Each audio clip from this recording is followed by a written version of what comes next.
Good morning student. आज आपण profit prior to incorporation या कॉर्पोरेट अकाउंटच्या चॅप्टर मधील प्रॉब्लेम नंबर 5 बघत आहोत.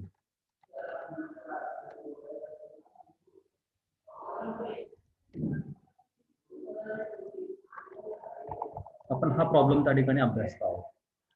पोर्टेबल लिमिटेड वाज इनकॉर्पोरेटेड ऑन 31 जुलै 2019. कधी झालं इनकॉर्पोरेशन? 31 जुलैला झालं. To acquire a running business from 1st April 2019.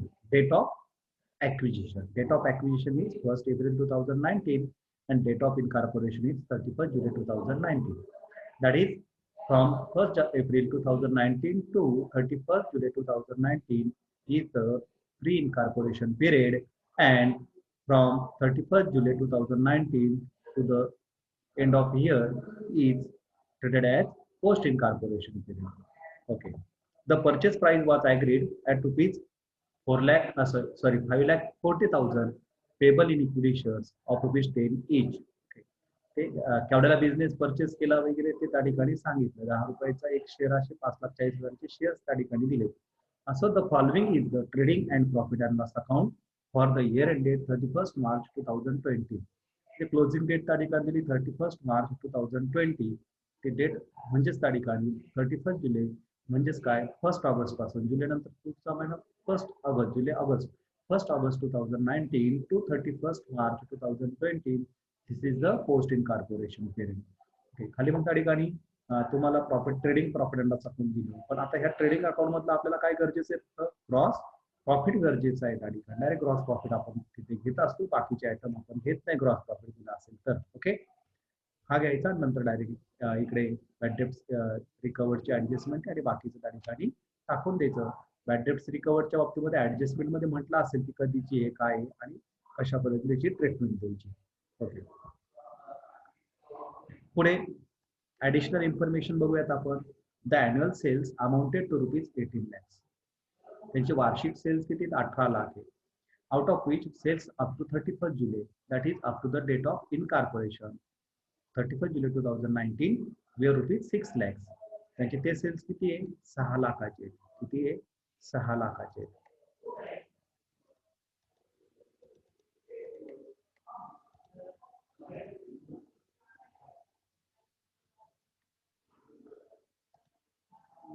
Okay. 6 lakhचे. म्हणजेच त्या ठिकाणी प्री इनकॉर्पोरेशन पिरियड 31 जुलै 2019 हा कोणता पिरियड आहे? प्री इनकॉर्पोरेशन पिरियड आहे. आणि up to the pre incorporation period sales किती त्या ठिकाणी? 6 lakhs आहे. त्याचाच अर्थ काय? रिमेनिंग सेल्स किती असणार आहे? 18 lakhs minus 6 lakhs that is 12 lakhs. म्हणजे 6 लाख आणि 12 लाख असं त्या ठिकाणी सेल्स डिवाइड होत आहेत. प्री इनकॉर्पोरेशन पिरियड मध्ये सेल्स 6 लाख आणि पोस्ट इनकॉर्पोरेशन पिरियड मध्ये सेल्स 12 लाख. 6 लाख आणि 12 लाख यांचा रेशो त्या ठिकाणी तयार होतो 1:2. The amount of purchase consideration was paid on 13th September 2019. आता जे काही परचेस कन्सिडरेशनची जी अमाऊंट आहे ती 30 सप्टेंबरला त्या ठिकाणी पेड झाली. तर त्याच्यावर व्याज वगैरे जर दिला असेल, इंटरेस्ट वगैरे जर दिला असेल त्या ठिकाणी, तर त्यासाठी काय करायचंय बघा. इथं आहे इंटरेस्ट टू वेंडर्स आहे का? तो डिस्ट्रीब्यूट करत असताना 30 सप्टेंबर पर्यंत तो पेड करायचा. आणि मग 30 सप्टेंबर पर्यंत फ्री मध्ये किती काळ येतो आणि पोस्ट मध्ये किती काळ येतो त्यानुसार तो डिस्ट्रीब्यूट करायचा. फक्त एवढं लक्षात ठेवायचं तर 30 सप्टेंबर पर्यंतच तो काउंट करायचा 1st एप्रिल पासून. म्हणजे एप्रिल, मे, जून, जुलै, ऑगस्ट, सप्टेंबर 6 महिन्यांचाच येतो. 6 महिन्यांचा त्या ठिकाणी फ्री मध्ये किती येतो आणि पोस्ट मध्ये किती येतो हे आपल्याला त्या ठिकाणी कॅल्क्युलेट करायचं आहे. ओके. त्यानंतर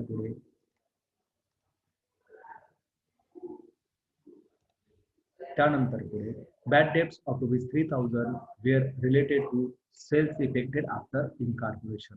बघा तिथे बॅड डेब्ट्स आहेत. बॅड डेब्ट्स किती आहे तिथे? टोटल खालवर झालं इथे थोडस.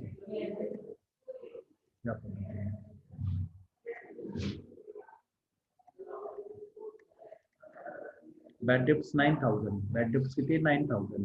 आणि मग 9,000 पैकी 3,000 कोणत्या रिलेटेड आहे? To sales effected after incorporation. After म्हणजे नंतर. बघा इथे हेच कन्फ्युजन होतं. आफ्टर द इनकॉर्पोरेशन म्हणजे इनकॉर्पोरेशन झाल्यानंतर जे 3,000 आहे, एकूण किती आहे? 9,000 आहे. याचा अर्थ बिफोर किती आहे? 9,000 मधून 3,000 गेले 6,000 आहे. म्हणजे अगोदरचे ऍक्च्युअल मध्ये ते डिस्ट्रीब्यूट करायचे, अगोदरचे 9,000 आणि नंतरचे 3,000. And recovery of bad debts, बघा ही द बॅड डेट्स रिकव्हरी. दोन वेगळे आयटम आहेत बघा, एकाच ऍडजस्टमेंट मध्ये दोन आयटमच्या ऍडजस्टमेंट दिल्या. एक तर ते फ्रीचं दिलंय आणि नंतरचं तो पोस्ट करायचं. बघा हे जे आहेत, ही एवढी जी ऍडजस्टमेंट आहे, ही ऍडजस्टमेंट ही ह्या 9,000ची 9,000ची. आणि इथे आपण बघितलं की नंतरच्या कालावधीमधले 3,000 आहे, याचा अर्थ अगोदरच्या कालावधीमध्ये किती असणार, 9 मधून 3 गेले 6,000 असणार. आणि रिकव्हरी ऑफ बॅड डेट्स, इथे बघा बॅड डेट्स रिकव्हरी आहे का, ही ती ऍडजस्टमेंट सुरू होते. And recovery of bad debts was related with the accounting year 2018-19. Bad debts recover जे होते ते अगोदरच्या कालावधीमधले, बरोबर ना, कधीचे ते अगोदरच्या कालावधीमधले, आणि अगोदरच्या कालावधीमध्ये असल्यामुळे ते अगोदरच घ्यायचे, बरोबर आहे की नाही. नंतरच्या कालावधीमध्ये असते तर नंतर घेतले असते, आणि अगोदरच्या कालावधीमध्ये असल्यामुळे अगोदर घ्यायचे. म्हणजे सर्वची सर्व कुठे टाकायचे, ते रिकवर्ड प्री इनकॉर्पोरेशन पिरियड मध्ये टाकायचे. कुठे टाकायचे, प्री इनकॉर्पोरेशन पिरियड मध्ये टाकायचे. आणि अशा पद्धतीने त्या ठिकाणी प्रॉब्लेम तुम्हाला दिलेला आहे.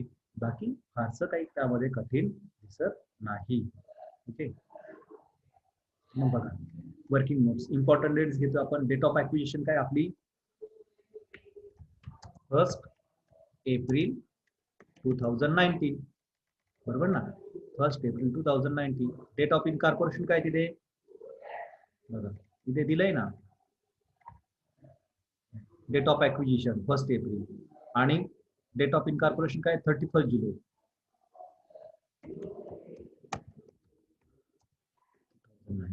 आणि इयर कधी क्लोज झालं, इयर कधी क्लोज झालं त्यांचं, इयर क्लोज झालं तिथे 31 मार्चला, बरोबर ना, 31 March 2020.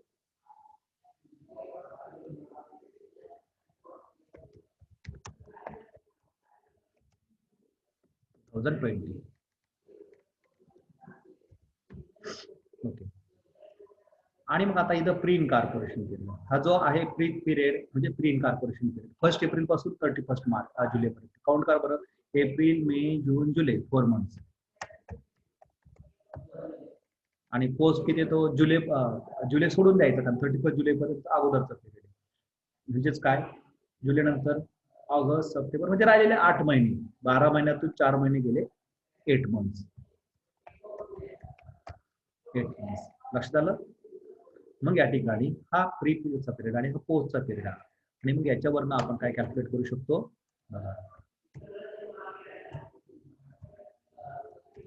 Time ratio. Time ratio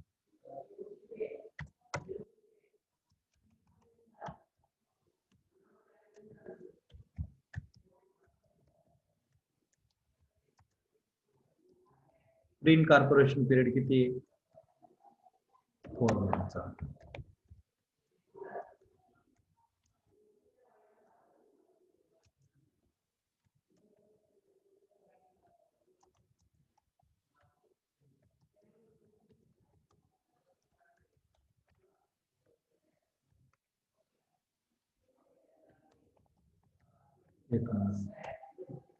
मग 4 मंथ्स आणि 8 मंथ्स मध्ये रेशो काय तयार होतो, तुम्ही सांगाल किती तयार होतो, 1:2. 4 महिने आणि 8 महिने, बरोबर ना.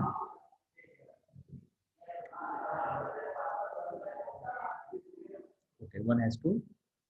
Very good. हा झाला टाइम रेशो, हा झाला टाइम रेशो. असंच आपण काय कॅल्क्युलेट करू, सेल्स रेशो कॅल्क्युलेट. काय कॅल्क्युलेट करू, सेल्स रेशो कॅल्क्युलेट करू.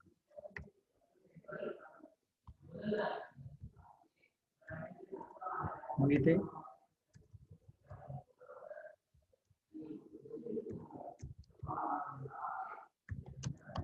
टोटल सेल्स, टोटल सेल्स किती दिले ते बघूयात आपण. बघा, annual sales amounted to rupees 18 lakhs. 18 lakhs.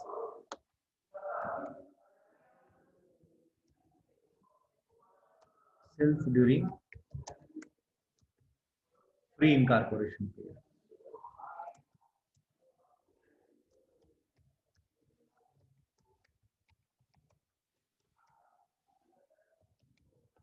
Preen corporation.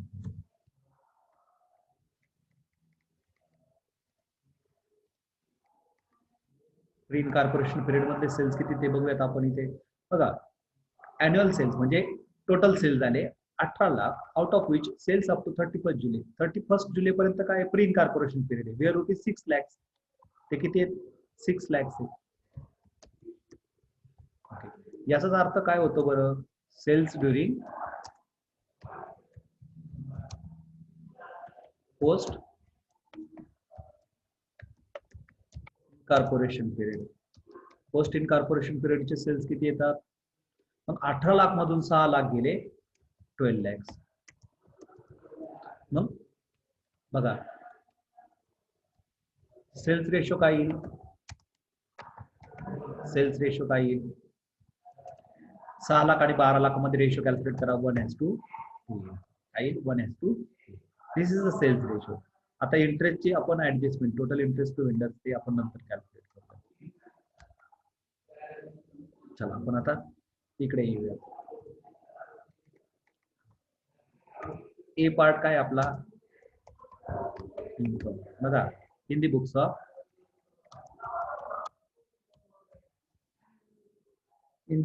Portable Limited, statement showing profit prior to and post incorporation for the year ended 31st March 2020. 31st March 2020. आता इथं particular, basis, ratio, total इथे घेतो आपण. Total A minus total B. Preen corporation त्याचे debit म्हणजे expenses, credit म्हणजे income. Post in corporation debit expenses, credit income. Income side बघूयात आपण पहिल्यांदा. ए घेतला आपण इन्कम. मग इन्कम मध्ये काय आलाय? Gross profit. ग्रॉस प्रॉफिट किती आपला? 5,40,000. इथे पण आहे तो, इथून घेतला आपण 5,40,000.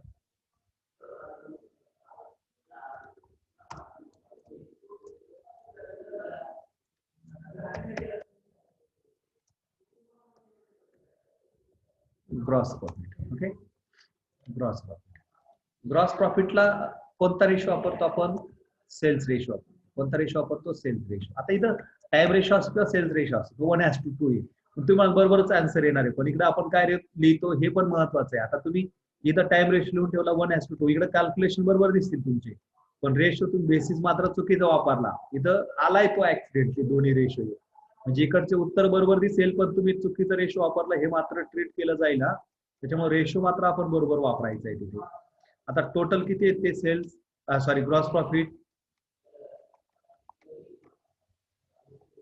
5,40,000. 5,40,000. 5,40,000. आता 5,40,000 हा इन्कम आहे, तो 2 मध्ये वाटायचा आपल्याला. 1:2 मध्ये वाटणार आहोत तो. कसा येईल बरं तो? यस, फ्री मध्ये किती येईल आणि पोस्ट मध्ये किती येईल?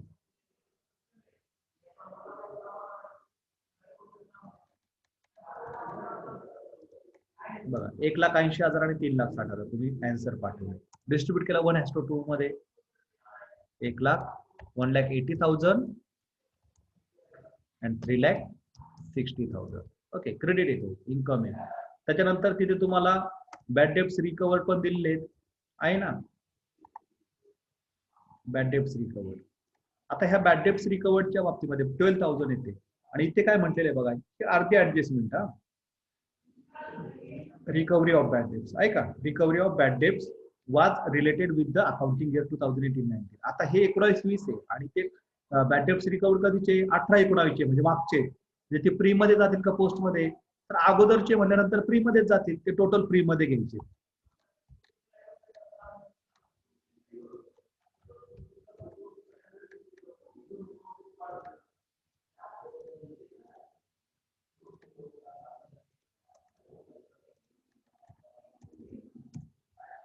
फ्री मध्ये जातील. ओके, त्याला रेशो येईल का? तर रेशो येणार नाही. इन्कम आहे बरं का, ते रिकवर्ड झालेत. रिकवर झालेत म्हणजे वसूल झालेत. ते काय आले? वसूल झालेत. सर्व फ्री मध्ये जातील 12,000. पोस्ट मध्ये काय येईल का? तर अजिबात येणार नाही, तर डॅश येईल. झालं, क्रेडिट बाजू संपली इथे.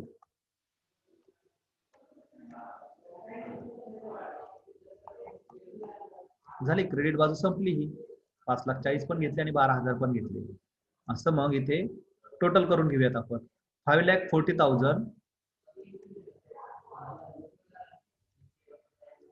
5,40,000 प्लस 12,000 5,52,000. ओके, 5,52,000.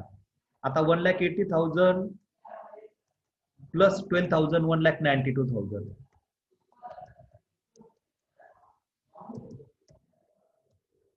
आणि इथे 3,60,000.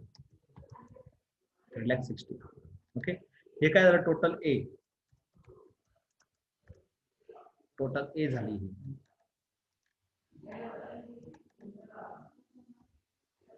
ही झाली टोटल ए. आता एक्सपेन्सेस लेस करायचे आपल्याला बी, बरोबर ना. त्यातला पहिला आयटम काय, सेल्स. सॅलरीज. सॅलरीज आपण कोणत्या रेशो वापरतो, वाटतो टाइम रे. हे कॉपी करून घेतलंय बरं का मी, फक्त टाइमपास होऊ नये म्हणून, आपला प्रॉब्लेम वेळेत व्हावा यासाठी मी फक्त जे आहेत इथं प्रॉफिट अँड लॉस अकाउंटच्या ह्या डेबिटला जेवढे आयटम आहेत तेवढे फक्त काय करून घेतले, कॉपी करून घेतलेले, बाकी काहीच केलेलं नाहीये. आता 72,000 आहे. सॅलरीज किती आहे, 72,000 आहे. हा, सॅलरी रेशो कोणता वापरतो आपण, टाइम रेशो. तो रेशो किती, 1:2. टोटल किती, 72,000. ते डेबिटला येतील. आता 72,000 डिस्ट्रीब्यूट करा बरं 1:2 ने. किती येतात, 24,000 and 48,000. Very good. 24,000 and 48,000. Very good. पुढे बॅड डेप्स. बॅड डेप्टच्या बाबतीमध्ये ऍडजस्टमेंट दिली आहे, ऍक्च्युअल वाटणार आहोत आपण कसं ते बघूयात. बघा आता टोटल बॅड डेप्स किती आहे, 9,000. बरोबर ना. बघा ही आणि ही ऍडजस्टमेंट एकत्र दिली. ही पहिली फर्स्ट हाफ आहे ऍडजस्टमेंट आणि ही सेकंड हाफ आहे. ती सेकंड हाफ बघितली आपण, ती फ्री मध्ये होते, फ्री मध्ये टाकली. आता बॅड डेप्ट. आता बॅड डेप्स ऑफ रुपीज 3,000, म्हणजे हे 9,000 आउट ऑफ 3,000. बघा, bad debts of rupees 3,000 were related to sales effected after incorporation. ते कोणत्या सेलच्या रिगार्डिंग आहे, आफ्टर इनकॉर्पोरेशन. म्हणजे आफ्टरचे किती, 3,000. टोटल 9,000. आफ्टरचे 3,000. दॅट मीन्स बिफोरचे किती आले ते 6,000. जे ऍक्च्युअल वाटणार आहोत तिथे रेशो कोणताही कॅल्क्युलेट होत नाही. टोटल किती येते, 9,000. टोटल 9,000 आहे. त्यापैकी ते काय म्हणतात, पोस्टचे किती आहेत, 3,000 आहे. पोस्टच्या अगोदर घेऊ आपण 3,000. 9,000 मधून 3,000 गेलेत, म्हणजेच फ्रीचे किती राहिले, 6,000. त्यांनी देताना पोस्टचे दिले, टोटल दिलेत आणि पोस्टचे किती ते सांगितलं. मग आपण राहिलेले फ्रीचे काढायचे आहे. ओके. नंतर debenture interest. Debenture interest, debenture ही कंपनी स्थापन झाल्यानंतरचे असतात, म्हणून टोटल ते पोस्ट मध्येच घेतो आपण. पुढे घेतो, पोस्ट मध्येच घेतो. त्याला काय रेशो आपण घेणार नाही. ओके, सगळे पोस्ट मध्ये टाकून देणार आहोत. किती आहेत ते, 15,000.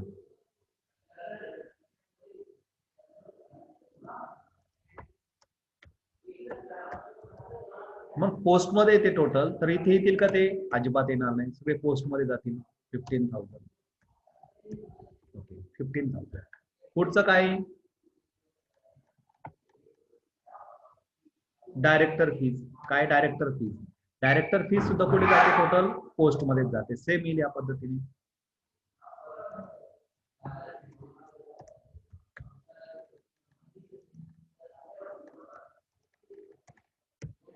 पोस्ट मध्ये किती येते टोटल, टोटल किती येते,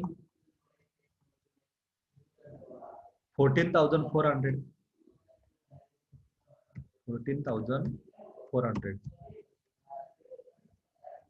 इथे काय येतील का ते, अजिबात येणार नाही. पोस्ट मध्ये टाकायला लावले ते आपल्याला.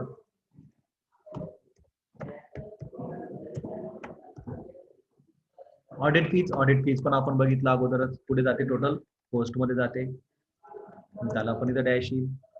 टोटल ऑडिट फीज किती दिली आहे तिथे, 18,600.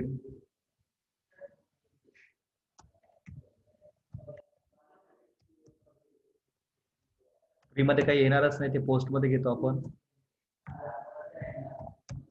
ओके. पुढे डिस्काउंट आलो. डिस्काउंट कोणाला देतो आपण? डेटरला देतो. डेटर. ओके. ओमकार काही क्युरीज आहे का? तुम्ही हँड रेस केला, मेसेज टाकाल मला पटकन.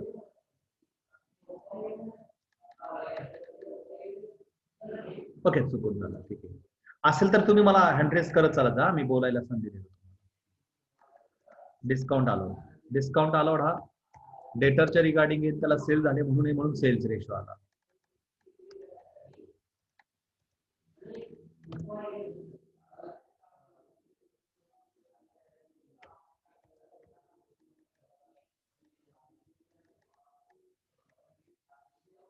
Okay, sales ratio. आता डिस्काउंट अलाउड किती टोटल?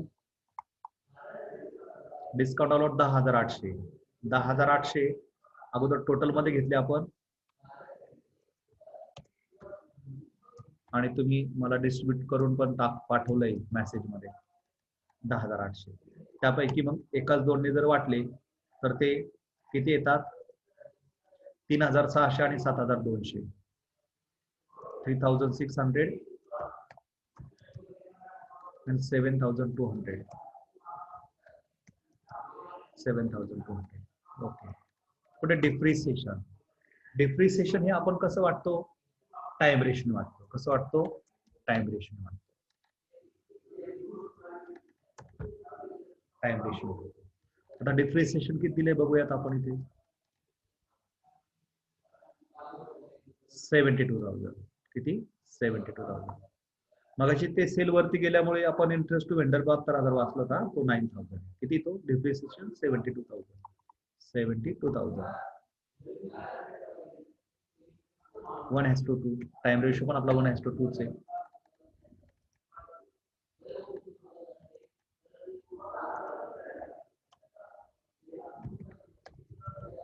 $72,000. आणि मग डिस्ट्रीब्यूट करून आल्यानंतर ते कशा पद्धतीने डिस्ट्रीब्यूट करून आलंय? 24,000 आणि 48,000.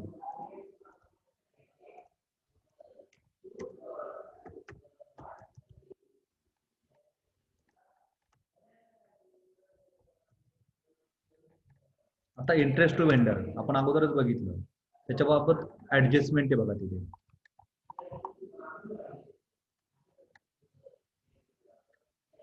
The amount of purchase consideration. आता अमाऊंट ऑफ, आता ते मुळातच त्यांना जे काही हे दिलं, पीसी दिला. पीसी म्हणजे बिझनेस परचेस करण्याची, बिझनेस ज्या किमतीला परचेस केला ती किंमत, that is called purchase price. Purchase price of the business. आणि मग व्हेंडरला तिची काय पीसी आहे, तो पीसी कधी पेड झाला? 30 सप्टेंबरला. आता तो इकडे काहीतरी म्हटलंय त्यांनी, याचा काहीच असा अर्थ नाही. The PC price agreed at ₹5,40,000 payable. कशात पेड झाला, काय झाला? तो 5,40,000 आहे. आणि तो पेड करताना मात्र त्यांना किती तारखेला पेड केला त्यांनी? 30 सप्टेंबरला. म्हणजे 30 सप्टेंबरमध्ये त्यांना काहीच दिलेलं नव्हतं. म्हणजेच जो काय 5,40,000चा व्यवसाय बिझनेस परचेस केला, तर ह्या 30 सप्टेंबर पर्यंत त्यांना काही दिलं नसल्यामुळे त्याच्यावर व्याज आकारलं त्यांनी. ते व्याज किती आलं? 9,000 आलं. मग ते डेट ऑफ ऍक्विजिशन आपली 1 एप्रिल आहे. एप्रिल आणि कधी पेड झालं? 30 सप्टेंबरला. बघा कधी पेड झालं? 30 सप्टेंबरला. Is it clear? इथे ऍडजस्टमेंट मी टाईप करून ठेवलेले आहे.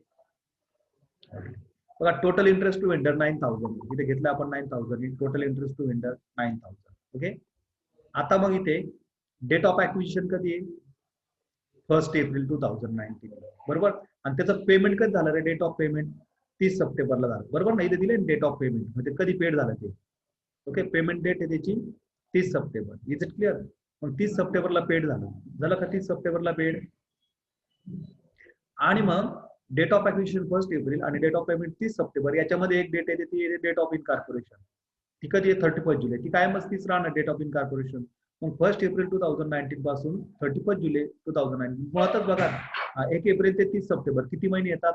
एप्रिल, मे, जून, जुलै, ऑगस्ट, सप्टेंबर. 6 महिने येतात. बरोबर ना? मग यापैकी 6 महिन्यांपैकी 1 एप्रिल ते 31 जुलै पर्यंत 4 महिने येतात. 4 मंथ्स येतात. बघा प्री इनकॉर्पोरेशन पिरियड 4 मंथ्स आहे का?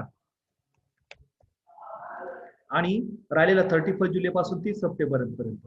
जुलै सोडून द्यायचा. August, September 2 months. 2 मंथ्स. बरोबर ना? मग टोटल 9,000 आहे. 9,000 हे 4च 2 मध्ये वाटायचे, कारण 4 महिने 2 महिने.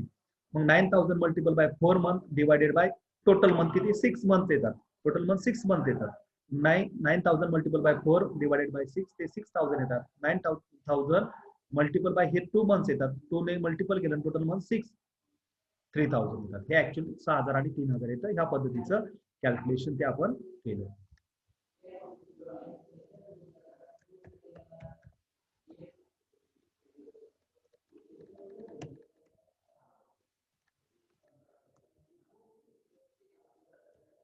टोटल 9000 आहे.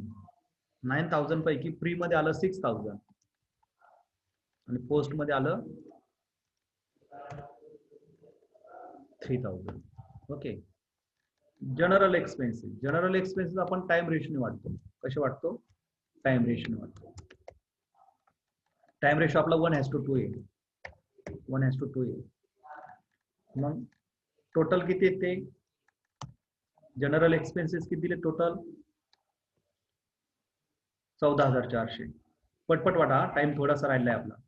राहिलेला प्रॉब्लेम तुम्हाला सोडावा लागेल. 14400.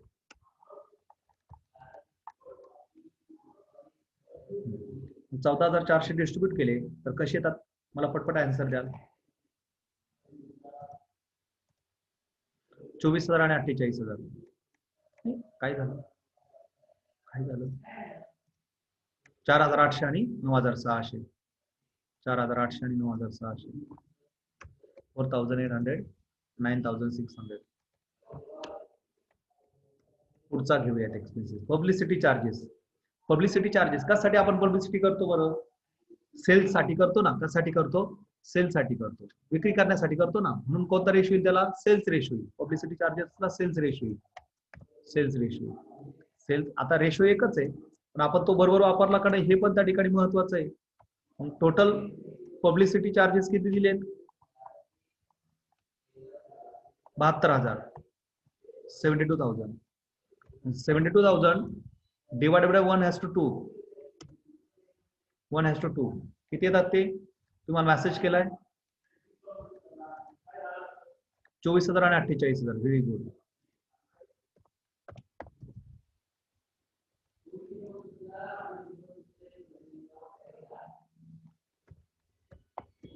ओके.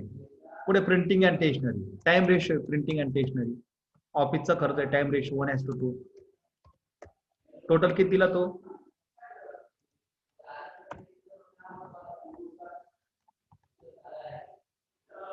28800.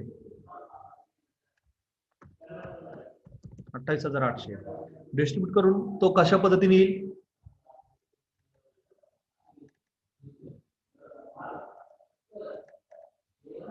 $9,600, $19,200.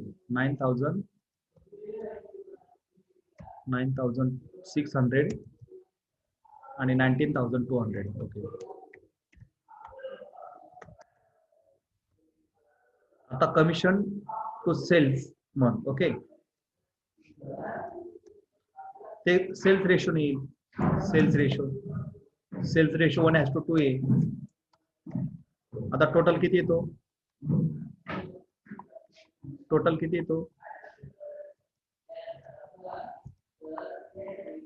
दिला 36,000. ओके. 36,000.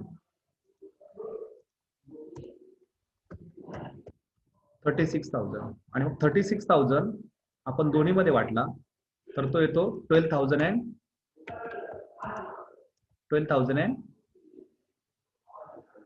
24,000. Very good. पुढे प्रिलिमिनरी एक्सपेन्सेस कायम पोस्ट मध्ये येतात. पुढे येतात पोस्ट मध्ये येतात. त्याला रेशो येणार नाही. डॅश. मग आता प्रिलिमिनरी एक्सपेन्सेस किती दिले टोटल? बघा 10,000 आहे. किती आहे? 10,000.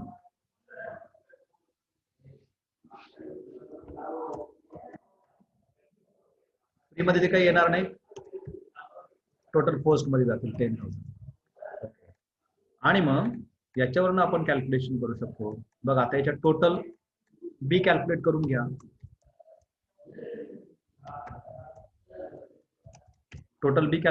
घ्या.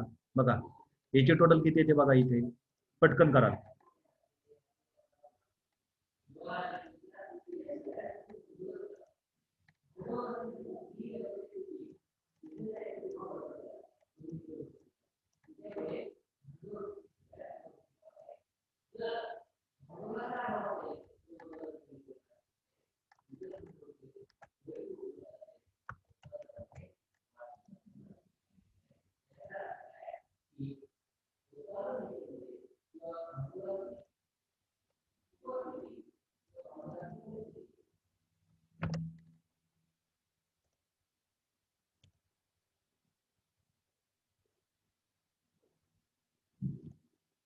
ओके,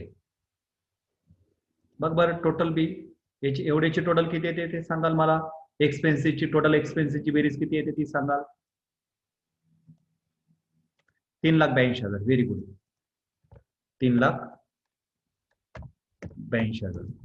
मग आता 5,52,000 मधून 3,82,000 गेले म्हणजे इथे नेट प्रॉफिट किती शिल्लक राहतो बघा. 5,52,000 total A minus total B 3,82,000. 1,70,000. 1,70,000. Very good. 1,70,000. बघा हा काय आला आपला टोटल नेट प्रॉफिट आला. हा काय आला नेट प्रॉफिट आला.